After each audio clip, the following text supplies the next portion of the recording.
It is without much doubt that most pianists in their early childhood, when they begin taking lessons, are bound to have played an Écossaise. Since most pianists are fairly young when they learn these pieces, they might never ask what they actually are or what defines an Écossaise compared to any other piece of music. Well, like many of the forms I cover on this channel, the Écossaise is a dance form and therefore must adhere to a certain set of conventions in order to allow the choreography of the dance to work. While it might seem a bit trivial to outline this somewhat obscure dance form, it does nonetheless have some interesting qualities that are worth highlighting. For those who aren't French speakers, Écossaise is the French word for Scottish, which gives us a hint to the origins of this dance. Or does it? Earlier dances of the Baroque period, called the Écossaise, are of a slower and more serious character, and share little in common with what became the standard Écossaise of the late 18th and early 19th century. Therefore, musicologists are split with the dance having its origins in the British Isles, in particular Scotland, whereby those origins were adopted by the French and evolved from there, or if the dance just sprang into existence in France as a sort of imitation of what the French thought a Scottish dance would be. Neither of these theories can be proved without a shadow of a doubt.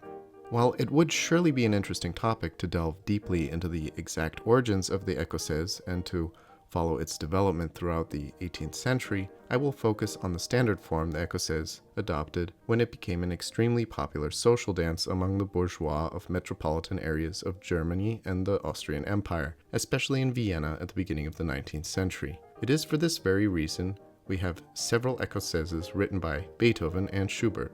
The choreography of the Écossaise was not dissimilar from the contredanse, if not essentially a variant thereof, perhaps with the difference of it being quicker in nature and possible to be danced in smaller private venues. And due to the intimate nature of such household balls or soirees, most if not all Écossaises were written for the piano, as this was the most common instrument used for accompaniment at smaller social dance events. For a brief time, the Écossaise was equally if not more popular than the minuet, but for reasons I will go over later, it quickly went out of fashion.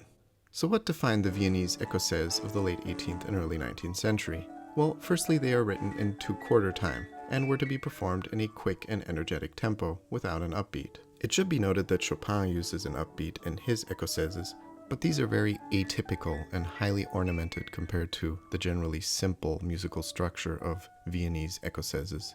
And although they adhere to many of the basic structural rules I will lay out shortly, they should be seen as very elaborate takes on the Écossaise, and therefore make poor examples for explaining the Écossaise, although they are wonderful little pieces nonetheless. Rhythmically, the Écossaise is incredibly simple, and its defining rhythm being not very different from a dance form I recently discussed in another video, this being the bourrée, save the difference of the Écossaise's quicker tempo, lack of an upbeat, and use of 2/4 time as opposed to cut time. And you essentially have the same rhythmic foundation as the bourrée. And similarly, a standard Écossaise represents a very straight interplay of quarter and eighth notes, with little to no syncopation. However, this rather simple rhythm shifted somewhat over time, something I will discuss in a moment. The Écossaise is usually structured via a set of several short dances consisting in its most basic version of 2 repeating 8-bar strains, which coincide with the choreography of the dance. The amount of dances probably being tailored to the occasions for which they were written or the specific needs of a publisher.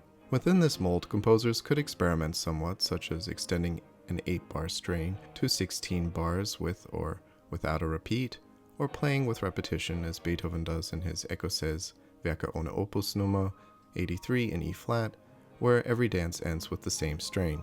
But as long as an 8-bar structure is kept for musical phrases, and each dance in the set remain relatively short in duration, a composer would be able to adhere to the structure of the Écossaise. Later on, such as in some of the Écossaises of Schubert, the 8 bars of 2/4 time eventually became 4 bars via rhythmic diminution, whereby what were previously quarter and eighth note values became eighth and 16th note values.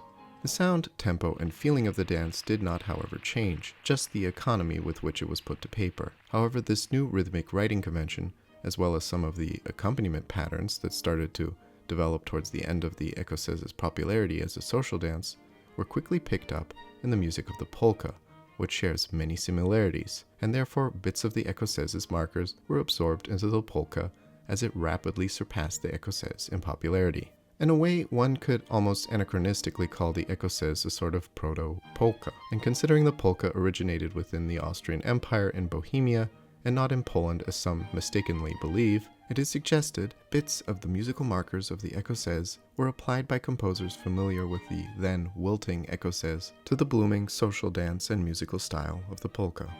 Compare, for example, the bass accompaniment of the 8th Ecossaise from Schubert's Galopp and 8 Ecossaises to the accompaniment of a polka like Johann Strauss's Annenpolka.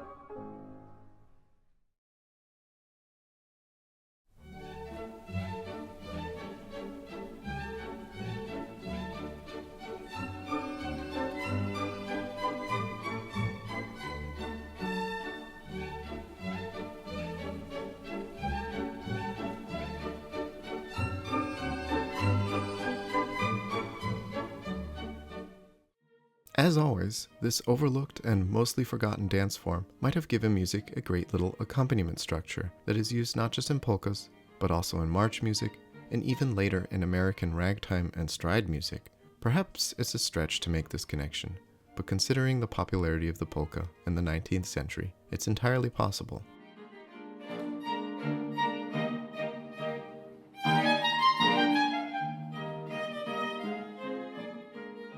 If you enjoyed this video and are also looking for a course to improve your understanding of theory and harmony from the ground up, consider becoming a channel member for exclusive content and lessons.